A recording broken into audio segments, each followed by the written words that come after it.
ఈరోజు నిర్మల్ జిల్లా బైంసా పట్టణంలో బైంసా పట్టణ బస్టాండ్ సమీపంలో అతి దగ్గరలో నాటి పొద్దున శ్రీకాంతాచారి తెలంగాణ మొట్టమొదటి అమరవీరుడు శ్రీకాంతాచారి వర్ధంతిని బైంసా పట్టణంలో ఏదైతే మన శ్రీకాంతాచారి అడుగుజాడల్లో ఆశయాలను ముందుకు తీసుకెళ్లే విధంగా ఈరోజు బైంసా పట్టణంలో ఆయనకు పూలమాలలు వేసి ఆయన వర్ధంతిని జరుపుకుంటున్నాం.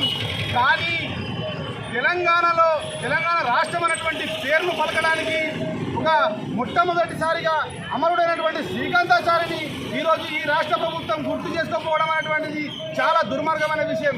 ఎందుకనంటే ఇతను బడుగు బలహీన వర్గాలకు చెందినటువంటి శ్రీకాంతాచారి ఈరోజు ఈయన అమరుడైనాడు. కానీ ఇతని వర్ధంతి జయంతిలను మాత్రం ఎక్కడ కూడా రాష్ట్ర ప్రభుత్వం అధికారికంగా కానీ కనీసం ట్యాంక్ పడిపోయిన విషయం కానీ ఇలాంటివి ఏమి కూడా చేయట్లేదు.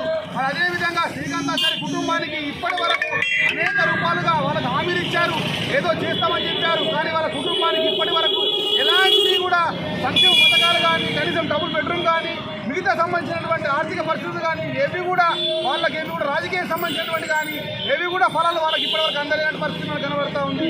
అదేవిధంగా బడుగు బలహీన వర్గాలకు చెందినటువంటి శ్రీకాంతాచారిని మర్చిపోవడం అనేటువంటి చాలా దుర్మార్గమైన విషయం. వెంటనే రాష్ట్ర ప్రభుత్వము కాంగ్రెస్ ప్రభుత్వం ఏర్పడిన తర్వాత బడుగు బలహీన వర్గాలకు సంబంధించినటువంటి చాలామంది అమరులైనటువంటి వాళ్ళు ఉన్నారు.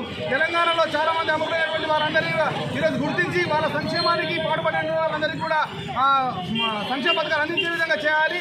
అదేవిధంగా తెలంగాణలో ఏదైతే కేసు అయినటువంటి ఆ రోజు కేసు తీసినటువంటి వాళ్ళు ఎవరైతే ఉన్నారో వాళ్ళందరి పైన కేసు కూడా ఎత్తేసి వాళ్ళందరికీ కూడా పెన్షన్ సౌకర్యం కల్పించాలని చెప్పి సందర్భంగా డిమాండ్ చేస్తూ ఉన్నాము.